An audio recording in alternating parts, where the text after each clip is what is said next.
Hi everyone, I'm Sally Mizrahi, and we'll be discussing today topics of leadership pertaining to the road not taken and the story of the Hamiragleem. These are both familiar stories that we're used to hearing about in the context of leadership, and I thought it would be interesting to analyze the connotations of either and to give us a little bit of a twist into the classic interpretations that we're used to hearing about these stories. So let's start with the poem, and then we'll go into Sefer Bamidbar. So the poem, I chose this poem because it's basically been in every graduation speech we've ever attended about leadership and about choosing your own path and being independent, whereas actually literary critics nationwide, even worldwide, have agreed that the mainstream interpretation of this poem is completely and fundamentally wrong. What do they mean? It's actually not a poem about being self-willed and independent. It's a poem about being self-deception, and it's actually pretty clear if we do a read-through of the poem as to how they get to this conclusion.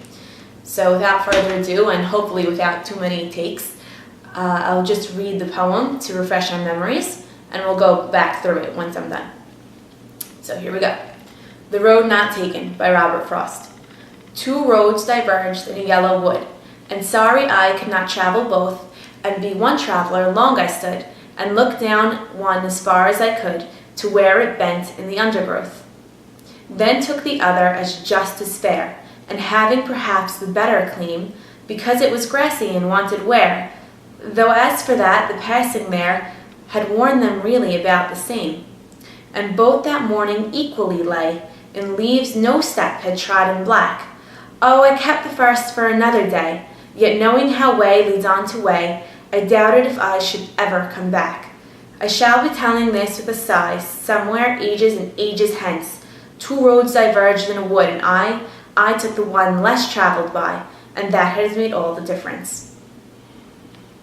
So our common interpretation of it being a poem about picking your own way is kind of contradicted when he talks about lines like this, the other just is fair, or when he calls the roads equal, really about the same.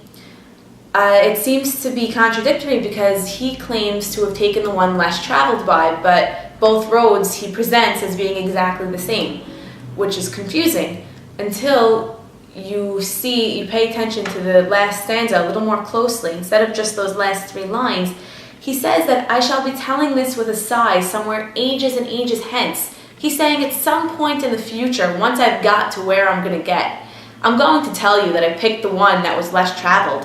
But really, they were about the same thing. He actually didn't make a choice back then when he was a young man, young traveler looking at two roads. His chances were the same in either direction. He happened to choose one, and it led him to where he had to be. So it was a choice, but it's not really a choice because he didn't know what he was choosing. Both roads looked equally the same. Interesting. We can get to where we are, and we don't really have that much control. Now let's go into the story of the Hamiragleem. Sefer Bamidbar, Perek Yud Gimel, Pasuk Lamed. I'm going to read it in English. It's what Caleb says to the nation after a diatribe of negativity and horrible things that the Hamiragleem, the 10 Hamiragleem, had to say to the nation. So they haven't been primed exactly for what Caleb's about to say. So, Caleb hushed the people before Moses and said, "Let us by all means go up, and we shall gain possession of it, for we shall surely overcome it." He's giving this gush of positivity to a people who are not in the mood at the present moment. Caleb, from a leadership standpoint, should have known better. Now, it's interesting to note that if you asked a yeshiva student today, give me a list of your top 10 Jewish leaders, Caleb ben Yefuneh would probably not be numbers 1, 2, or 3. I mean, and it's not like you would name a free name Caleb. It's why? Why is he not in our literature as a leader? Why does he not lead Bnei Israel like Yehoshua, his fellow spy, into the land to conquer, to gain fame and fortune? Why? I think, or at least this is one interpretation of it, is that Caleb, even though he was right and correct in his pronunciation of the goodness of the land of Israel. He was wrong in that he chose the wrong moment to speak. Meaning, if you're a leader, you have to also know your people. You have to know when the right time is for them to hear it and when the wrong time for them to hear it is. You have to know when to say your piece, when to hold your peace. And Yehoshua, I think, does a better job with that because, interestingly enough, the text doesn't tell us that anything that Yehoshua says to the nation. It's only mentioned later on that him and Caleb are allowed to go into the land because they alone did not lie and deceive the way the other 10 did. So we actually don't hear from him at this moment in time because he chose not to say something.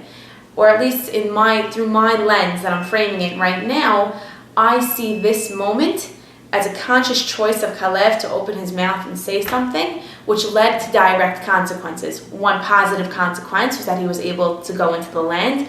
A negative one was that he was not given a leadership position or did not prove to himself to not have certain qualifications that are necessary to lead in some cases. So as someone who is hopefully still at the beginning of a journey, these are two interesting ways to think about choice, about destiny, about how we're going to get to be where we are. One is that you don't really know where the two roads will lead you, and the consequences are not clear, and maybe you'll attribute where you are to that road sometime later in the future. Or you could make a conscious choice, see the consequences soon after, and because you chose to act or chose not to act, as in the case of Caleb and Yehoshua, you got to be somewhere else. So with those ideas in mind, I hope we speak before 30 years passes and I can tell you which one I found to be more true. And I look forward to having more discussion. Thank you.